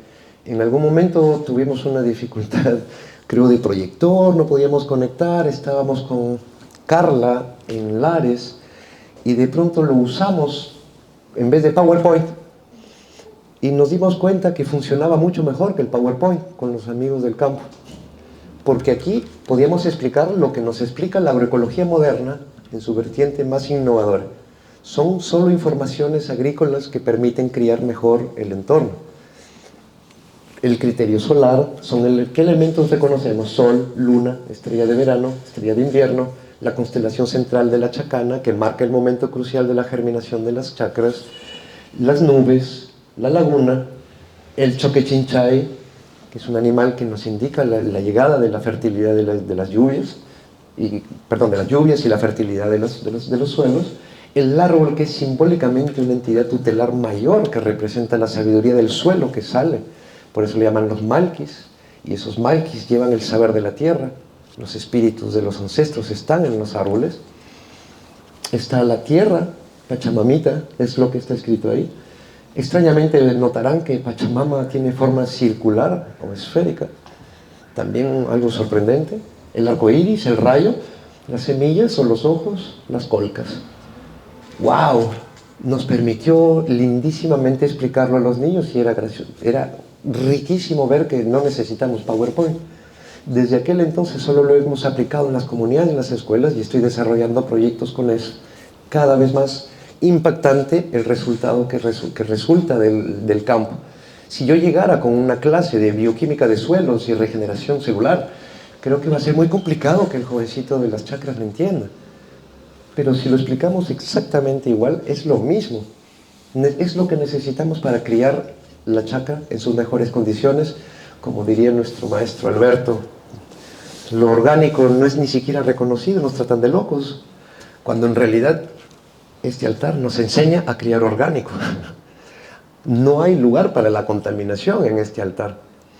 Entonces, altar le llamamos. Analicemos, ¿dónde está Dios aquí? En las iglesias donde tenemos los altares mayores nos hablan de Dios, y generalmente tenemos el representante de Dios en la tierra. En todas las religiones, la religión consiste en un mensaje sagrado que bajo un principio inmanente va a venir a la tierra y se encarna en alguien que lo va a materializar como mensaje a sus coetáneos aquí abajo. Lo llamamos mesías, profetas, y vamos a transmitir el mensaje aquí, de lo sacro a la tierra. Generalmente siempre es un varón, dicho sea de paso. Los mesías es un varoncito solito que le enseña a varón y a mujer cómo ser buena persona en esta tierra. Me sorprendió darme cuenta que era una originalidad de que acá no teníamos un mensajero único, sino un par, hombre y mujer, pareja criadora que recibe y transmite el mensaje. ¿Qué necesita saber esa pareja criadora? Todas las entidades que están ahí en el entorno, cosa que hoy día sabemos desde la ciencia que necesitamos saber para criar mejor el suelo. En lo que está en la vanguardia de la agroecología, hoy día tema de discusión en Naciones Unidas, todavía en lucha, pero eso es lo que está en cuestión hoy en día para la crianza de una agricultura futura. Ya lo teníamos hace 500 años definido. Es sorprendente, me digo. Ahora, ¿cómo definen este huevito que hay ahí? Miren el textazo para definirlo ahí. Entonces yo le digo, ahí estará la definición de Dios. Busquemos la definición en quechua. Nos han dicho que es el dios de los báculos, el dios Huiracocha. Entonces debe decir ahí Dios en alguna parte. Pero ahí está escrito Huiracocha Pachayachachej. En la versión moderna le van a llamar Apu Illa con Texe Huiracocha Pachayachachej. En realidad son muchas más líneas, habrán visto. Y ahí se vuelve un concepto aún más sorprendente, porque dice Illa unancha, Texe unancha. Y van a ir enumerando unanchas sucesivamente, terminando por Huiracocha, Pachayachache. Es como, sabemos que el quechua es una lengua que asemejan a lo aglutinante, como si se compusiese por la yuxtaposición de cosas. Por ejemplo, hermanos y hermanas se dice Huayqui, Pana y Cuna. Se aglutinan conceptos para formar un nuevo concepto. Les cuento esto porque es interesante este concepto que no existe en otra cultura, en ninguna otra civilización, de ningún otro continente. ¿Quiénes son esas unanchas? Unanchas son los estandartes, así lo ha traducido la academia. No es exactamente estandarte, no había bandera. ¿Se acuerdan el problema del mantel de chifa? Que hubo que un mantel de chifa, la bandera, no había bandera. Efectivamente no habían banderas, habían símbolos que representaban unidades culturales. Lo que nos dicen que ese huevo representa es la unidad de las entidades tutelares centralizadoras desde la época más antigua. O sea, la unancha de hace 5.000 años, más la unancha de hace 4.000 años, más la unancha de hace 3.000 años, más la unancha de hace 2.000 años, se van acumulando para darnos Huiracocha, Pachayachache. Huiracocha es un señor, por eso se le decía a los extranjeros huiracochas. Los huiracochas son como el señor que estás en los cielos. Ese concepto de señor no es un señor con nombre, sino es una entidad abstracta que está ahí presente. Entonces, todas esas acumulaciones a lo largo de la historia generaron un saber. Ese saber es ese señor, que se vuelve el Pachayachache. Pacha, vamos a ir rapidito, investíguenlo, ya se sabe que hoy en día no significa tierra. Como dicen Pachamama, madre tierra. Una vez más, facilismo para explicarle al turista y al documental que es madre tierra. Eso eran los celtas, los europeos llamaban la madre naturaleza. Pacha es espacio-tiempo. No tiene nada que ver con la tierra. Tierra se dice Ailpa. Ailpa Mama sería la madre tierra. Pacha es esa dimensión etérea de la tierra, del Ailpa. La tierra no vale $50 el metro. La tierra vale la relación Iskayachay, la relación entre tú y ella. Por más que tú le reces, no te va a dar papas. Va a dar papas si tú te crías con ella y pones la semilla en el suelo, y a lo largo del proceso biológico de la papa, tú al criarte con ella va a dar un resultado. Pachamama es ese punto en el que tú te casas con ella, te crías con ella y te dejas criar por ella, y a medida que aporcas, riegas y la cuidas, te va a brindar lo que tú le das. Eso es Pachamama, la crianza en el espacio-tiempo. Entonces estamos reconstruyendo el concepto de Dios Huiracocha. No. Es toda la historia que se acumuló desde la noche de los tiempos a través de una entidad que se condensa en una especie de señor que nos va a enseñar ese espacio-tiempo. Lo tenemos que aprender. Eso es nuestro altar. Entonces, ¿era un Dios o era una universidad con un PowerPoint a la versión incaica? Íbamos al Coricancha a estudiar, a aprender, a conversar, a intercambiar, y ahí se explica mejor eso de que los incas raptaban huacas.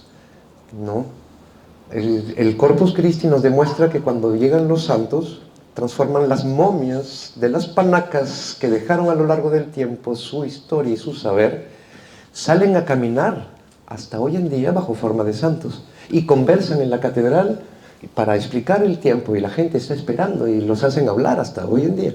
La Virgencita de Belén se ofendió, San Blas no lo miró, y todo dependerá de cuán borrachos estaban los cargadores de San Blas para ver si el santo se tambalea o no se tambalea, y se lee.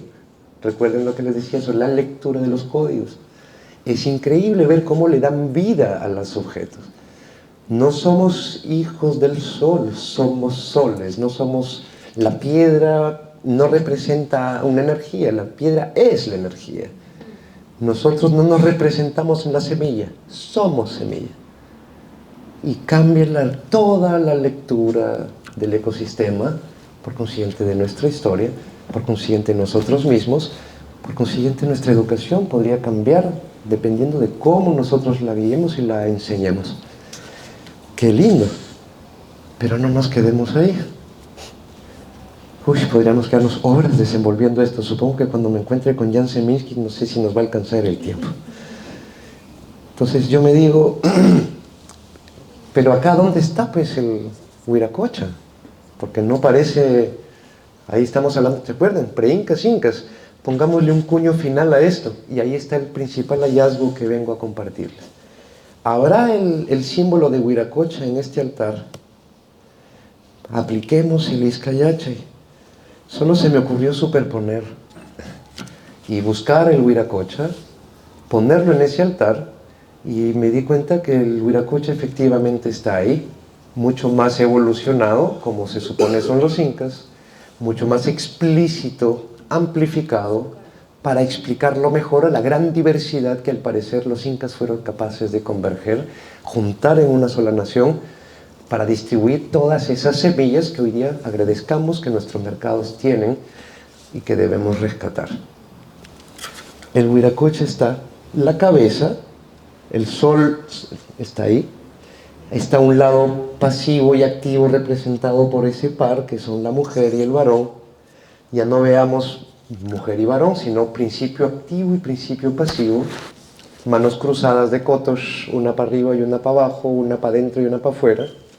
Vean los ídolos de Tiahuanaco y verán que son así. Una mano que trae y una mano que entrega. El principio de acción, recepción, es el ecosistema mismo del que sabe criar el campo, sabe que así es. Lo que tú le quitas al suelo tienes que devolvérselo. Hoy día solo queremos quitarle, pero ya no devolverle. No es de sorprendernos que Pachamamita nos mande huaicos. No es de sorprender que nos mande heladas, ni que nos anuncien lluvias que nos van a inundar. ¿Dónde están los países que sufren más inundaciones? Bajo esa mirada, ya no es sorprendente que los pobres estadounidenses tengan tantas inundaciones, si sus campos solo son tractoreados, aplastados por maquinaria que sella el suelo donde el agua ya no drena, ni hay circulación. Y esa parejita, verán, está en el sexo de Huiracocha. Es la fertilidad de la familia. Los pies son las colcas, son las semillas que debemos cuidar, que nos sostienen. La pareja la multiplica, la lleva al corazón, que es marcado por la Huilca Chacana, la gran cruz del sur, que se vuelve la chacana que muchos llevan los hippies en Barranco, en el pecho, sin saber quizás lo que representa. Es el gran poder de ser centro de un universo que gira, criador y que se deja criar. Principio activo, pasivo, dos báculos. ¿Hay que pelear entre uno y otro? No. ¿Mujer y varón tienen que pelear? No. Discúlpenme si me parece ridículo hoy en día mujeres que cazan varones, varones que desprecian mujeres. No está bien, el mensaje está totalmente confundido. Yo desde la filosofía lo llamaría la hipersubjetivización de la sociedad. Suena muy académico, yo lo llamaría ridículo, desordenado, caótico, perdido. En vez de buscarnos afuera en Netflix, miren, 5.000 años de historia donde hay una continuidad. Entonces hay una importancia fundamental y estamos llegando casi al final. De Huamampoma, Santa Cruz Pachacuti, la visión de los vencidos. Ya no solo debemos llegar a una descripción lineal de la historia como le gusta a la academia explicarla. Creo que ahora hay que realmente ir mucho más allá y buscar nuestros lenguajes, nuestros códigos, y así como estudiamos inglés en la academia, ¿por qué no aprendemos a hablar maní? ¿Por qué no aprendemos a hablar lechuga, zanahoria y sonrisa de niños y lluvia y estrellas? Salgamos cuando la luna nos llama y démonos cuenta que es más bonito salir con nuestras parejas un día de luna llena que cuando no hay luna. Y así podemos aprender a leer. Como decíamos a los niños en la escuela, si los papás leyéramos así al Taita Inti y pudiéramos brillar como soles en nuestras familias, seríamos ese fogón que hace que germine la vida en casa. Y daríamos calor, daríamos hogar, haríamos que los niños se junten alrededor nuestro. Si las mamitas en vez de pelear dijeran qué bonito es que iluminemos cuando la oscuridad parece invadir nuestros hogares y que la luna aparece, hasta el sol se pone feliz.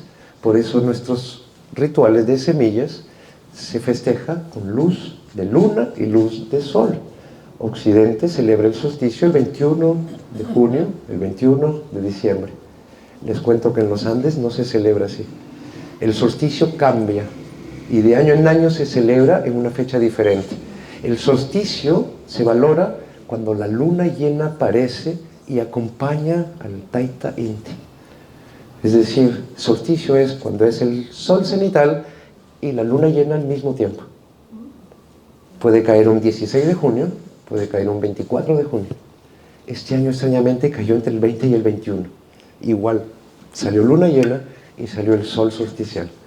Ahí vamos a bailar, ahí se convergen las semillas, ahí se encariña la gente en Watunacuy, ahí llevamos nuestras mejores intenciones, nos decimos los errores, las fragilidades en familia a la luz del fuego y regresamos recargaditos para ir a sembrar en el mejor momento e ideal del año para retomar la siembra del próximo ciclo.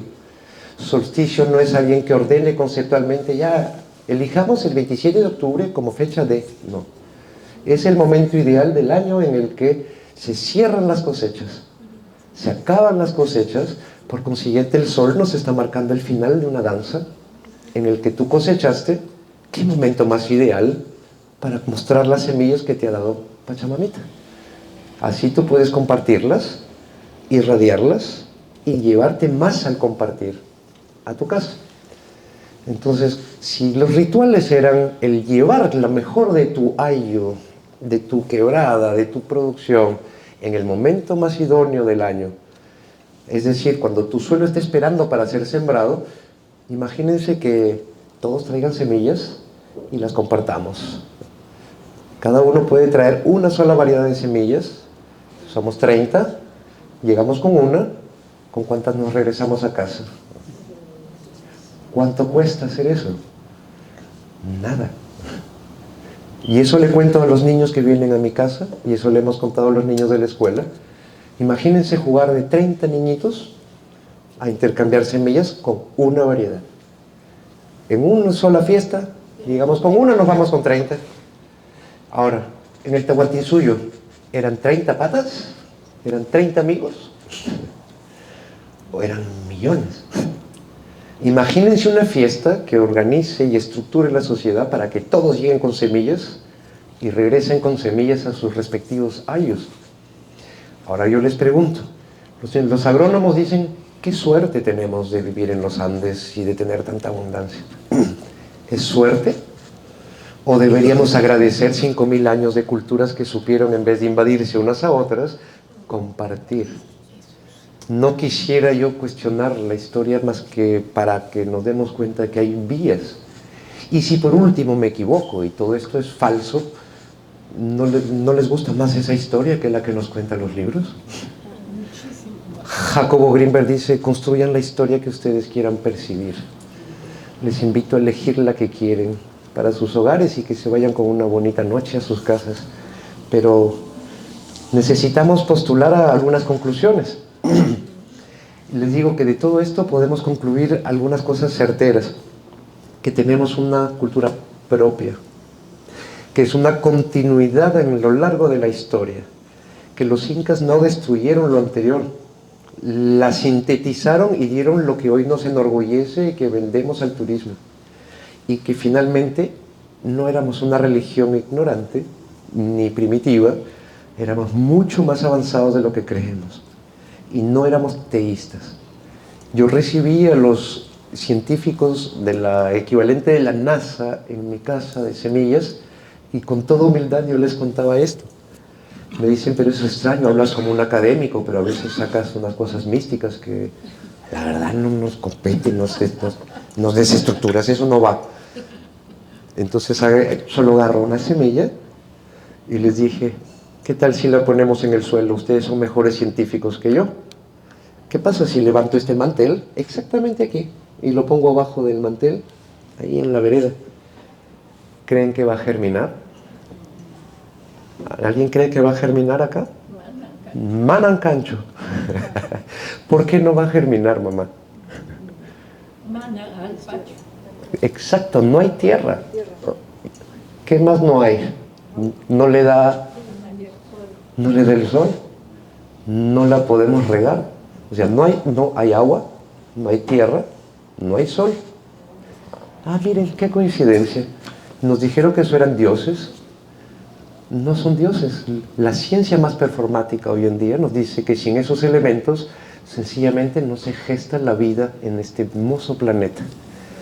¿Qué deberíamos hacer? ¿Producirlo? ¿Acumularlo? ¿O criarnos con él? Les dejo con ese pequeño mensaje. Las implicancias son muchísimas. Ganaríamos mucho en nuestro país, en nuestras familias, en nuestras personas, si nos invitáramos un poquito a criarnos más. No vamos a desarrollar todo esto, les invito a imaginarlo.